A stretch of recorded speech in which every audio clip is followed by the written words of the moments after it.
Bueno, pues un feliz 28 de abril de 2021. Tenemos la mira puesta en lo que puede ocurrir en las próximas horas en Colombia, porque la situación es delicada en torno al proyecto que radicó el presidente Iván Duque en relación con una nueva reforma tributaria.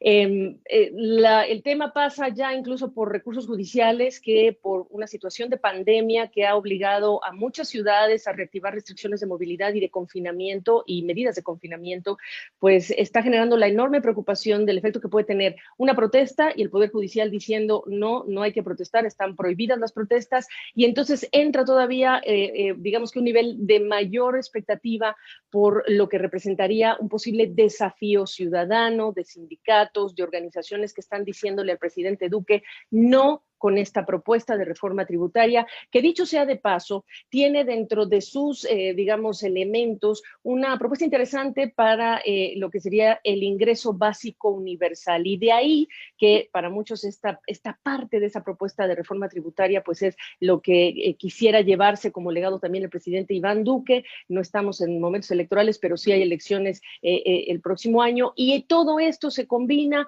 para generar un día 28 de abril de 2021 de máxima expectativa por lo que pueda ocurrir allá.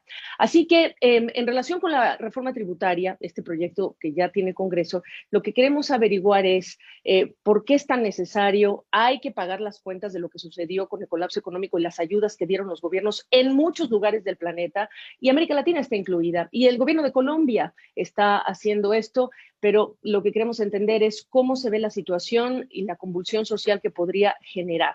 Le agradezco muchísimo al exministro de Hacienda, Mauricio Cárdenas, soy profesor visitante en Columbia University, que me acompañe para hablar de un momento como el actual, que te pediría primero, bienvenido, Mauricio, me describas cómo lo percibes tú que estás en Bogotá. Bueno, en primer lugar, gracias, Gabriela. Tiempos difíciles para Colombia porque se están juntando varios problemas al mismo tiempo. Indiscutiblemente, el más importante de todos, la pandemia ha alcanzado nuevos picos. Este fin de semana pasado tuvimos el nivel más alto de muertes desde que empezó el problema del COVID-19. Entonces, esta tercera ola ha sido realmente fuerte. Hay varias ciudades de Colombia donde la ocupación de las unidades de cuidados intensivos está llegando al 100%. Y algo aún más grave, hay falta de oxígeno en algunas partes de Colombia, de manera que los hospitales están operando en condiciones muy, muy complejas. La vacunación avanza más lento que en muchos otros países de América Latina.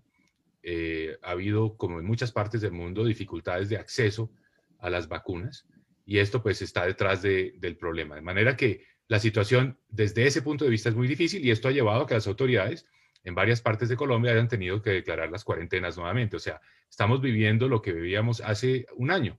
Es como si el tiempo se hubiera detenido. De manera que ese es el problema, digamos, desde el punto de vista de la situación de salud pública. Y a esto se le suma ahora lo que tú mencionas, y es que el país está bastante polarizado alrededor de una reforma tributaria que presentó la administración del presidente Duque. El presidente Duque haciendo algo muy responsable, y es, esta pandemia ha generado muchas cuentas, esas cuentas hay que pagarlas, y va a generar cuentas a futuro, porque hay unos programas que hay que sostener hacia adelante. La situación no está suficientemente bien en este momento como para retirar esas ayudas, y el presidente ha dicho pues, que es necesario hacer una reforma para conseguir unos ingresos. Esa reforma que propuso es una reforma muy ambiciosa, es una reforma audaz, y es una reforma que no ha caído bien, pues en parte por su tamaño y sobre todo porque toca temas muy sensibles como el IVA, y el IVA a productos básicos, y la parte, digamos, que también ha sido muy polémica, es el impuesto de renta de las personas de ingresos, digamos, que podríamos llamar clase media. De manera que ahí es donde están los temas más difíciles, y yo diría que ese es el centro del debate hoy en materia económica en nuestro país. Ok, nunca es oportuno presentar reformas donde se habla de aumentos de impuestos, pero ahora quizá menos, y la protesta tampoco puede ser oportuna por cómo están las cosas por la pandemia. Preguntarte, ¿este era el momento oportuno de hacerlo? Mira, pongámosle cifras a esto. La reforma que presentó el gobierno busca recaudar anualmente algo así como 6.000 millones de dólares. Eso es muy grande, es una reforma muy grande para lo que han sido los estándares de Colombia. O sea, las reformas en Colombia, las más ambiciosas, han dado 2, 3 mil millones de dólares al año. Entonces yo creo que sí fue ambicioso y fue audaz y fue un replanteamiento general donde el concepto central fue quitemos exenciones, quitemos beneficios y al mismo tiempo a los sectores más vulnerables de la población busquemos cómo protegerlos vía un subsidio o vía el reembolso del equivalente de lo que pagarían en IVA. Es decir, todos vamos a tener que pagar IVA sobre los productos de consumo básico de primera necesidad, pero a las personas de menores ingresos, digamos al 40% más pobre de la población, se le va a devolver el equivalente de ese IVA pagado. Ese fue como el principio. Pero el elemento de gravar con IVA algunos productos que en Colombia tradicionalmente han estado exentos, como alimentos, como medicamentos, como útiles escolares, pues es lo que ha caído realmente mal. Entonces, ¿yo qué te diría? ¿Qué va a pasar? Esa reforma que inicialmente se presenta por 6.000 millones de dólares va a acabar diluida y va a acabar en un tamaño, digamos, que es equivalente o similar a lo que han sido las reformas anteriores en Colombia, unos 3.000 millones de dólares. Yo creo que para allá va la discusión. Pero reitero la pregunta porque los tiempos políticos siempre son muy delicados y tú lo debes saber porque tú lo has analizado como economista y después como lo viviste como ministro de Hacienda. Era el momento actual y reitero, nunca es momento oportuno para hablar de aumentos de impuestos, pero estás hablando de aumentos de impuestos a los que no tenía la costumbre la sociedad colombiana. ¿Fue el momento ideal? ¿Pudo haberse esperado hasta que llegáramos a un mejor, digamos, a una estabilización de la pandemia? No sé, ¿qué habrías hecho Mira, tú? sí, en este tema de los impuestos, y yo lo he vivido muchas veces, nunca hay un momento ideal. Siempre vas a encontrar un Congreso que te dice el año entrante. Esto me pasó en 2012, 2014, 2016. Siempre te dicen el año entrante. Esperemos a resolver este problema y lo hacemos el año entrante. ¿Qué es lo que pasa? En este momento no hay alternativa. Eso es lo que realmente importa. Eso es lo realmente relevante. No hay opción. ¿Por qué? Porque si Colombia no hace una reforma, se viene un efecto que va a ser muy costoso para todos, y es que Colombia, como queda en una situación fiscal muy débil, con una deuda pública muy alta y un déficit fiscal este año muy alto, perdería el grado de inversión, que es la calificación que nos han dado para las emisiones de deuda colombiana. Ese grado de inversión es valioso, es importante, nos permite acceder a recursos internacionales en condiciones más favorables. Está claramente anunciado que si Colombia no hace algo en este frente, pierde el grado de inversión, es decir, se le baja la calificación. Y eso evidentemente es algo que deberíamos evitar. Entonces, no es el momento ideal, obviamente es una circunstancia muy difícil, pero no hay alternativa, hay que hacer algo. En la experiencia de Colombia, además, Mauricio, recordarle a la gente que en los últimos 20 años, ¿cuántas reformas tributarias ha activado tu país? Bueno, esa ha sido una característica muy poco atractiva y favorable de Colombia. Colombia es un país que ha ido paso a paso, lentamente tratando de incrementar sus ingresos fiscales y en promedio está haciendo una reforma cada año y medio. Es realmente impresionante eso. Entonces, pues eso tiene unos efectos negativos porque las reglas de juego están permanentemente cambiando. Entonces, pero es una circunstancia que realmente refleja es una realidad política. No es la voluntad de los gobiernos, es simplemente que políticamente no es viable hacer una reforma como la que se acaba de presentar, ambiciosa, audaz, que resolvería los problemas de varios años hacia adelante, sino que vamos paso a paso, gota a gota. El Fondo Monetario Internacional y otros analistas de mercado han dicho esta es una reforma importante, la ven con muy buenos ojos, positiva, por lo que dice Mauricio, porque hay que pagar las cuentas y las cuentas se tienen que pagar por lo que ocurrió con la pandemia y si no es ahora, ¿cómo va a haber? Va a haber más deuda y a qué precio, a qué costo se va a contratar esa mayor deuda y es ahí en donde los analistas económicos lo están viendo con muy buenos ojos, con, digamos, este tono positivo, aunque falta que se apruebe. Preguntarte, del ministerio, del gobierno hacia el ciudadano, la comunicación.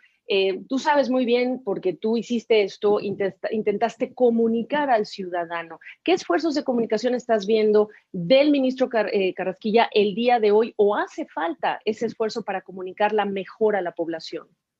Bueno, Gabriela, estás como siempre muy bien informada. Ahí hay una debilidad, ahí hay un elemento donde hay espacio para mejorar.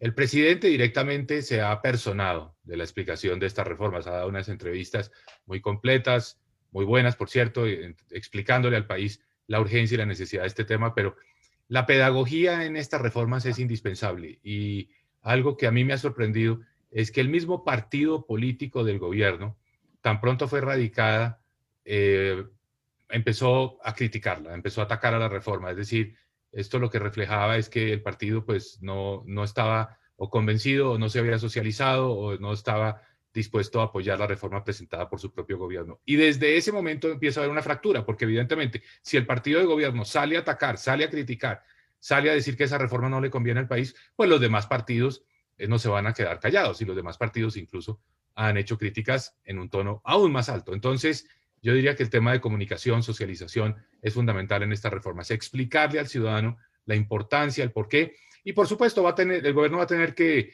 dar marcha atrás en algunas cosas que seguramente hoy no son aceptables políticamente. Y yo diría que tal vez las líneas rojas ahí están en el tema del IVA.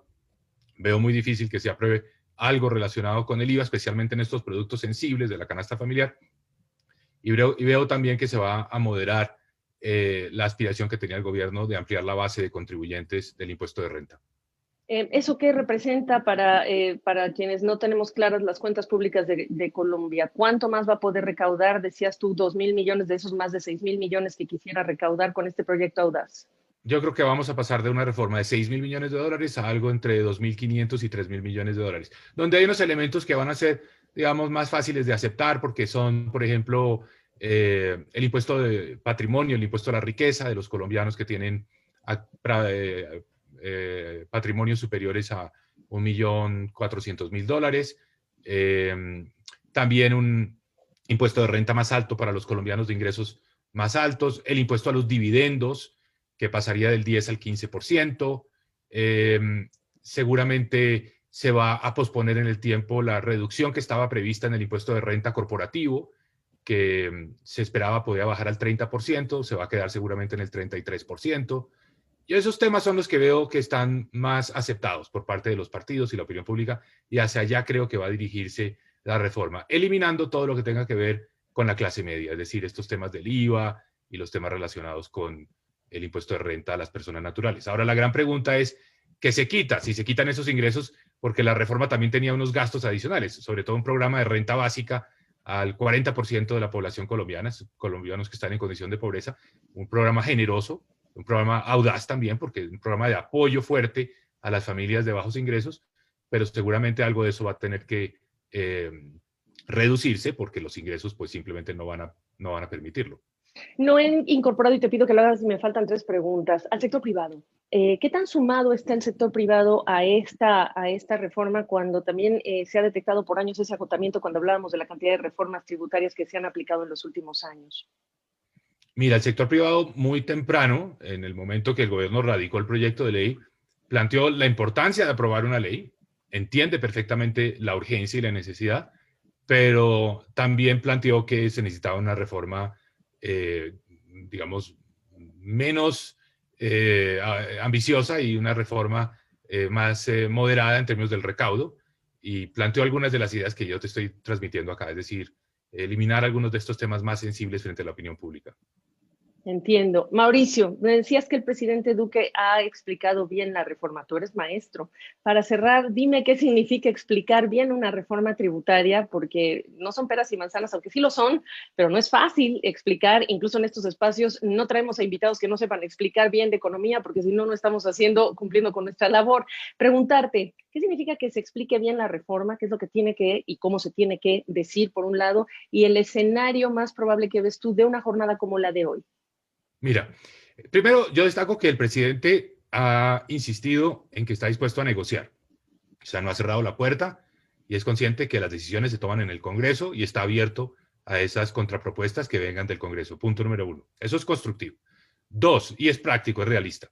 2, ha explicado bien que esta reforma no es caprichosa, que no es que sea algo que se les ocurrió, que quieren dejar como legado antes de terminar el gobierno, no, que es necesaria, y que es necesaria por 2 razones. Uno, la estabilidad fiscal de Colombia, y lo de la calificación que ya hablamos, pero una segunda que creo que es aún más importante, es la posibilidad de tener una política social que sea más amplia, más generosa, que nos ayude a reducir la pobreza y a reducir la desigualdad. Entonces, atar la reforma en materia impositiva a la necesidad de ampliar unos programas sociales, de darles proyección en el tiempo y de mejorar la condición de los sectores más vulnerables de la población, pues yo creo que es algo fundamental y que hay que explicarlo muy bien, porque la gente se queda en el efecto de que le va a subir el IVA hoy a determinado producto, o que va a subir el precio de la leche, o que va a subir el precio del huevo.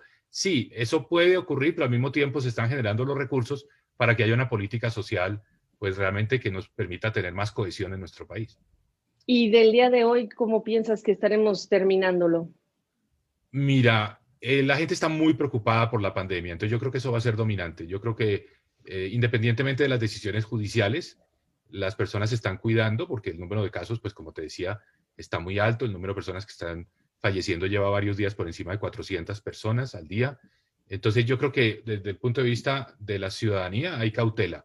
Y yo creo que eso hace que se reduzca poco la participación en estas jornadas.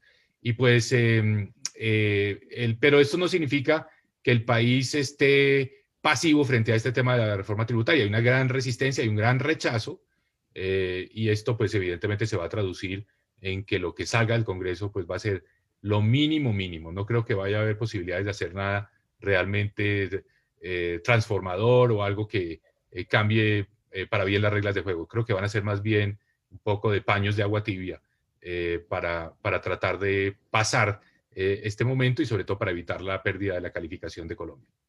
Bueno, pues el costo de oportunidad de lo que se va a aprobar al final también hay que considerarlo en el futuro. De momento, por lo que representa la jornada de hoy en términos de la protesta, del tema central para la sociedad de Colombia, es que yo te agradezco, Mauricio Cárdenas, la oportunidad de esta conversación. Gracias a ti, Gabriela, como siempre. Un gusto.